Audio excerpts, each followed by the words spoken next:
సెయిల్లో steel plant విలీనంపై కేంద్ర మంత్రి శ్రీనివాస్ వర్మ కొన్ని కీలక వ్యాఖ్యలు చేశారు. ఆగస్టు తరువాత కేంద్రం సరైన నిర్ణయం తీసుకుంటుందని, సెయిల్లో విలీనమా లేక మరో ప్యాకేజీ ఇవ్వడమా అన్న ఆలోచన చేస్తోందని అన్నారు. సెయిల్లో విలీనం చేయడానికి కేంద్రం ఏమీ వ్యతిరేకం కాదు. స్టీల్ ప్లాంట్ ఉత్పత్తి సామర్థ్యం పెంచడమే ప్రస్తుత లక్ష్యమన్నారు కేంద్ర మంత్రి వర్మ.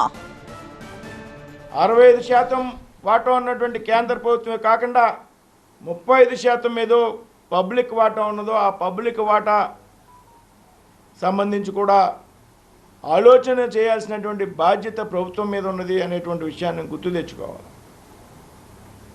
అలాగనే సెయిల్లో మెర్జ్ చేయడానికి మేము వ్యతిరేకమైనటువంటి అభిప్రాయం కూడా తప్పు అనేటువంటి విషయాన్ని ఈ సందర్భంగా చెప్తున్నాం. పబ్లిక్ షేర్ ఉన్నప్పుడు 35% దాని గురించి కూడా ఆలోచన చేయాలి.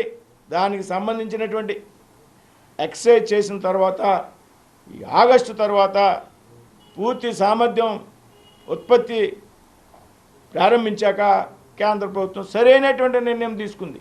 అది సెయిల్లో విలీనం చేస్తుందా, మరొకసారి వేరే సంస్థలో విలీనం చేస్తుందా, లేకపోతే మరొక పెద్ద ప్యాకేజీ ఇస్తే ఈ ప్లాంట్ యొక్క ప్రయోజనాలు కాపాడుతుందా అనేటువంటి విషయం మనం ముందుగా ఉత్పత్తి సామర్థ్యం పెంచాక అనేటువంటి విషయాన్ని ఆలోచన చేయాలి.